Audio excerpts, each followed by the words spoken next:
need in the immediacy. I thank you for God and my country.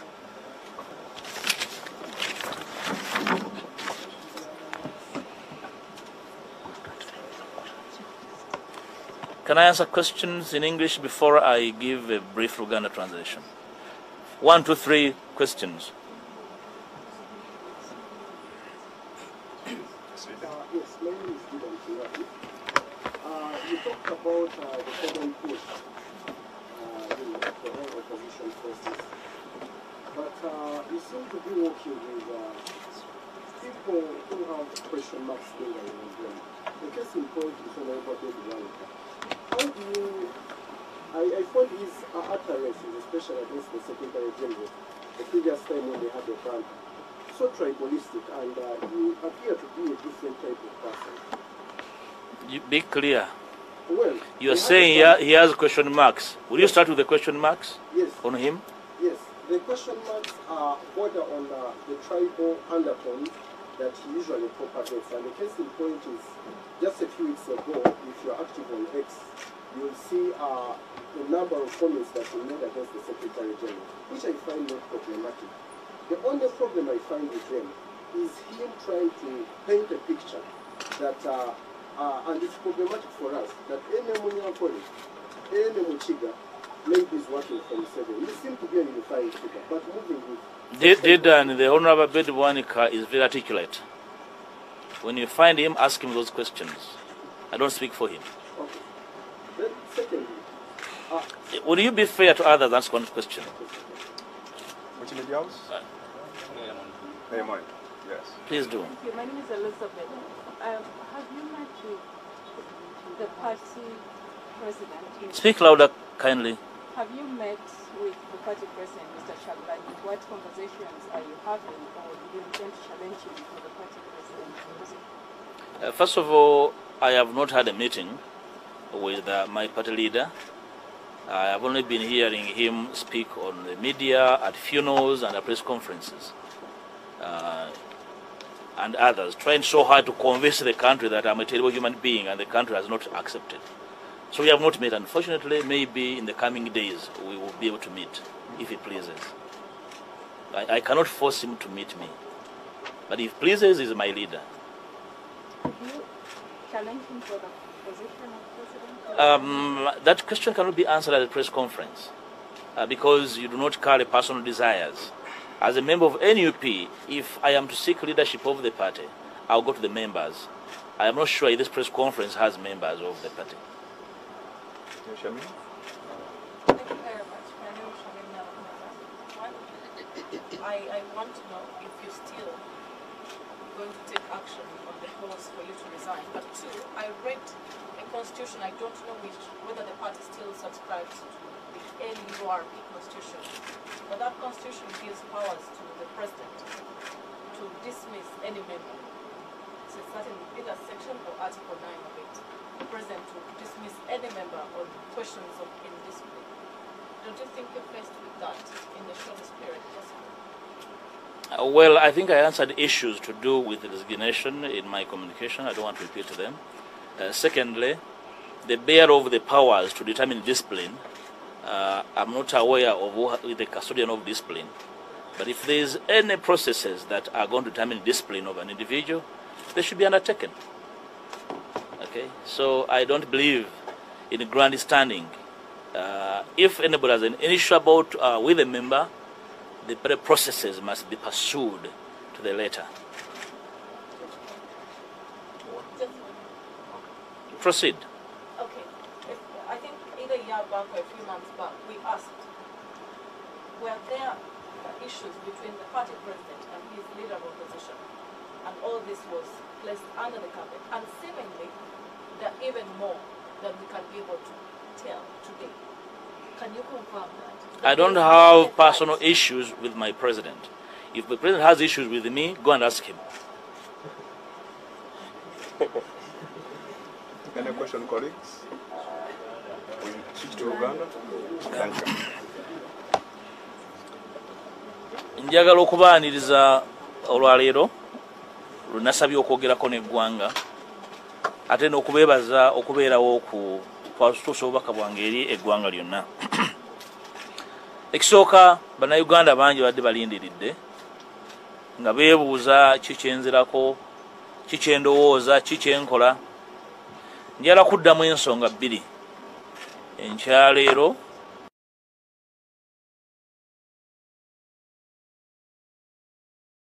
okutangaza kyendiko. Ekisooka okukakasa bana NUP nti nkyali memba mujjuvu, sinaba kuloota yadde okulowooza okuva mu kibiina kye natandika mu bwagazi ne mu kwewaayo ne mu kwefiisa. Singa nali njagala byangu nandibadde ngenda na biriwo, naye okutandika NUP ne bannange kwali bumalirivu na bwagazi bwakolagana n'abalala okukyusa Uganda. N'olwekyo tewali muntu yenna ajja kungoba mu NUP, tewali agenda kunsindiikiriza. N'abadde bagezaako okunsindiikiriza nti ngende, njala bagamba nti wendi, era ngenda kwetaba mu bbanga eriddako mu mulimu omunene ogw'okukyusa enkola y'ekibiina. Ekibiina kibe nga tekitambula nga bwe twagala okujja mu buyinza, nga kitambulira mu biragiro naye nga kitambulira mu kugoberera amateeka n'emitendera, okuwuliziganya nga waliwo obutakkaanya ku nsonga yonna, okuwabuligana n'okuwangana ekitiibwa. Obanga oli memba, oli mukulembeze, oli full soldier, yenna gwe bawa ddata, gwe bapangisa okunvuma, ojja kunvuma ndi mu kibiina era nja kuddamu nga ndi mu kibiina. N'olwekyo sigenda kuseeseetuka, ndi deputy president w'ekibiina. Ekibiina weekiri nakiteekako amaanyi gange, obudde bwange. N'olwekyo omuntu yenna alowooza nti woonontyobola nga nva mu kibiina mwendi.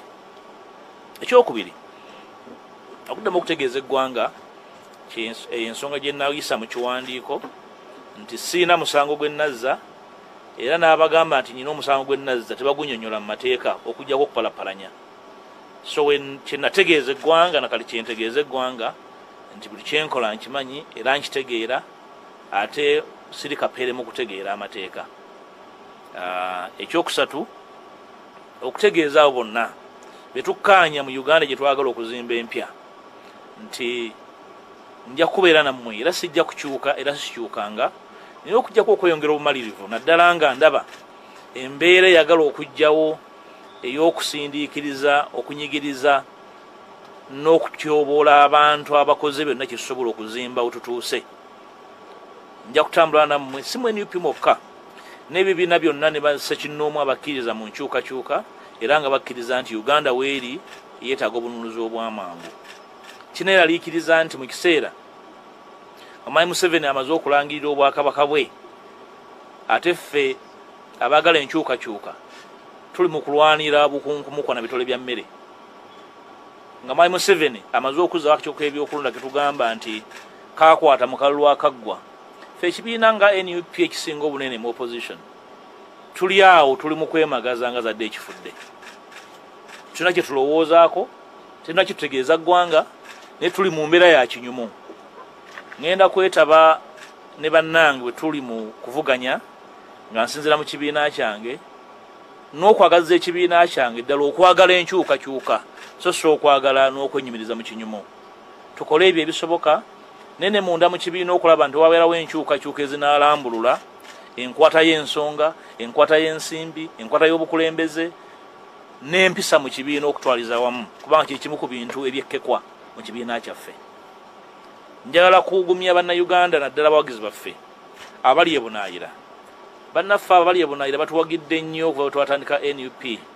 Beewaayo nnyo obudde bwabwe, ssente zaabwe ze bafuna mu bugubi okuyimirizaawo emirimu gy'ekibiina. Njala bategeeza nti sigenda kuseeseetuka ku ebyo bye mumanyiiko era bye nkyaliko. Ekyokubiri nti nze ne bannange abalowooza nti tuziŋŋamye okukwatagana okulaba nti tuteekawo enkyukakyuka ez'omuggundu mu mateeka agafuga ebyokulonda, kubenga okwetaba kwamwe mu byobufuzi tekukoma kuteeka biwandiiko ku mitimbagano na kusonda ssente, naye nga musobola okulonda, musobola n'okubaako bye mubuuza mu butongole ne buddibwamu nga bannayuganda ab'obwebange, nga mwe muli n'okuteekawo ennongoosi za musemateeka okulaba nti bannaffe abali e Bulaaya, abali e Bunaayira, abali mu nsi nga babonaabona beetaba mu kukyusa eggwanga lino so si mu bigambo bugambo. Ekisemberayo ddala njagala okukakasa banna Nuupu nti ndi nammwe wendi era buli nsonga yonna gye tutakkaanyaako tujja gitereeza mu kibiina naye ng'enkola y'ekibiina gye ngenda okutabamu okukyusa. Mwebale nnyo. Some questions? Yes, sir. Mention you.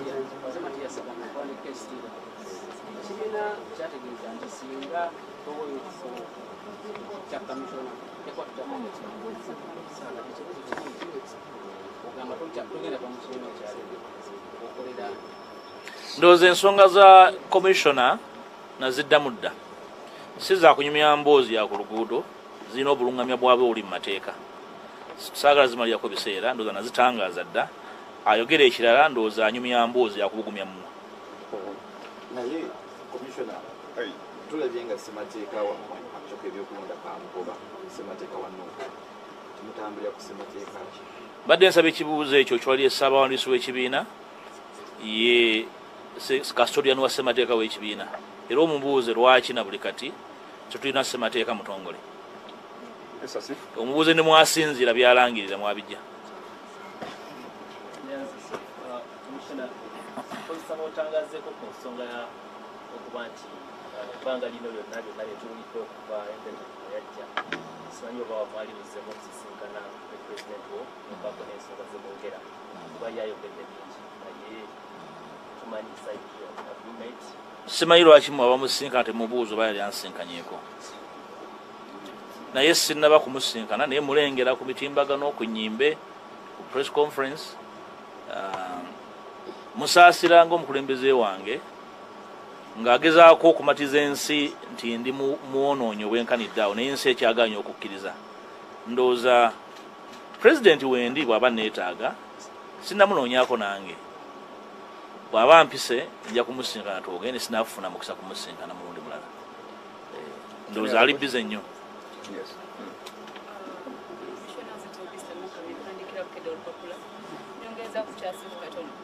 Emabegakaawo pulezidenti wa Nuupu yayita olukiiko lw'abantu bonna aba Nuupu naye kiteeberezebwa abantu bonna aba Nuupu nga be bantu ababaka ba Nuupu naye kiteeberezebwa nti tewaliyo. I just want to confirm with you oba waliyo. Ekisooka okusalawo okugenda mu lukiiko nze mba nsazeewo era bwe ngamba sijja kugenda era nze mba nsazeewo. Olukiiko olwo lwampitibwamu naye nga tewali nsonga ya Simba eruntwalamu. Simanyi oba mwamanya ebyafaayo nga byali bya Simba ebyaluvaamu. Sitera nnyo kwagala kwetaba mu nkiiko za mukolo bukolo. Njagala nnyo enkiiko z'ebyobufuzi eziba zenkana zirina okuba nga zirina ekigendererwa ekirambikiddwa obwemu ku buwabuzi bwenja okuwa pulezidenti nga tuzeemu okusinkana. Amanya zituweeronda nti bakolera GNTV n'ekika. Njala kubuuzaako ku nsonga yabagamba nti weekweka nnyo Bwakabaka lwakugambako ng'obuuza ow'ekitiibwa waaki naye ng'ate eno byoka nga tebijjamu ekyo. Nga kiriwa kyenkola? Mugazi biraga nti walya ssente okusinziira ku bbaluwa eya Nuupu. Kati ndi ku peegi ki naawe? Ekisooka ekitiibwa tibakigabira ku luguudo. Oyo yenna akementererwa emmeeme olw'ekitiibwa nyinimu kye yampa alina obusaasizi bwange. Simanyi gwammwe gy'ova olina yaba ebitiibwa bameka ku kyalo oba mu famire naye nange sajjuza foomu nyinimu yasiima bw'aba asiimye ate yansiima ndi mulenzi muto myaka 21 n'olwekyo ekyo sikyetondera muntu yenna naye kirumya abantu abamu omutwe simanyi kyabbakolera ate kisobola kukizaayo wa nyinimu kuba tewali nsonga lwaki nkizaayo naye nkyenyumirizaamu nnyo kubanga nyinimu yandera era sisobola mwegaana. Naye tulabye abantu bangi naddala bawagiza nga bavoola Obwakabaka nammwe abakulembeze ba Nuupu ensonga ezo mugenda gikwata mukyala. Ekibuuzo ekyo nze abantu badde kibuuza balala ku rekodi nze omukulembeze yavaayo okubagambako nga batiibwa buli muntu abatyo bagambako. Sirowooza nti omuntu avuma abantu alina kyatugattako naye era nkimanyiiko nti waliwo abamu mu Nuupu abamu ku ffe abaagala okuteekawo oluwonko n'institutions ezimu mu bugenderevu naye nga teboogera gwe bakolera. Manyi kigenderere naye situjja kikkiriza. Kyenjogeddeko ku discipline gye tulina okuzza mu NUP. Yes, Rachel. Oweekitiibwa Neyanziza, ekibuuzo kyange tulabye ebbaluwa ez'enjawulo nga ziraga nti ekibiina kyo kikutadde kikuggyeemu obwesige. Tofuuse kiwaji eby'ekibiina. Ekirungi ebbaluwa zonna nziddamu naye ezimu tebazibawa ku mitimbagalo simanyi lwaki. Mu bagambe bonna bazibaddemu. Ekyokubiri ku level eya waggulu obukulembeze tebabukola batyo. Okutegera kwange okw'obukulembeze nza kwa njawulo tukkirize nti NUP kibiina kitu okuyiga ku kyali kungi naye tujja bikwata ffenna tujja bitereza.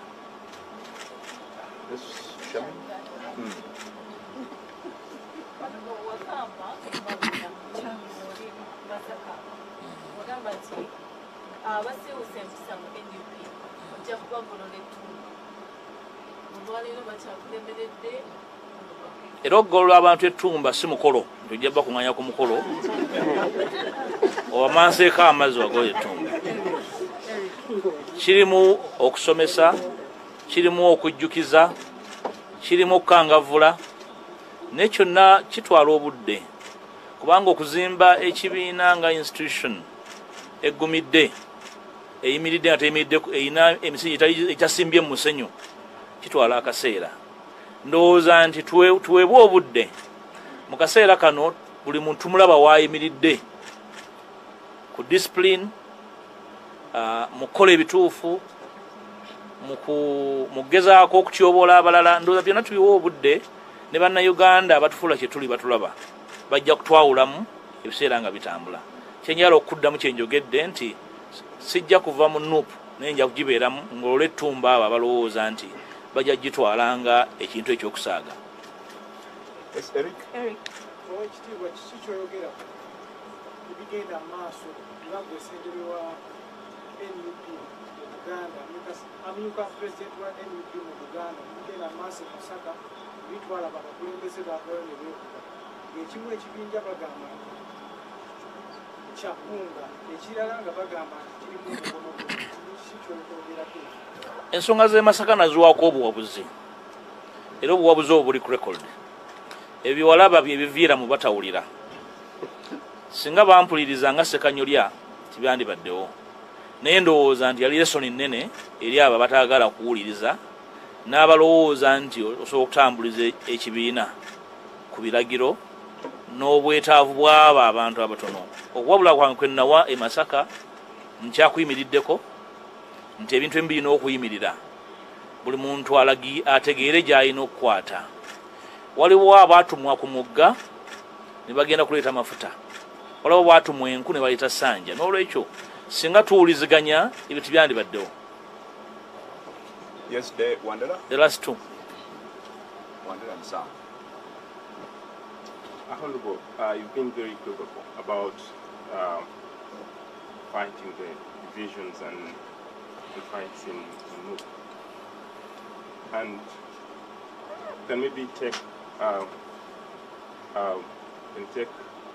maybe a memory lane in other parties where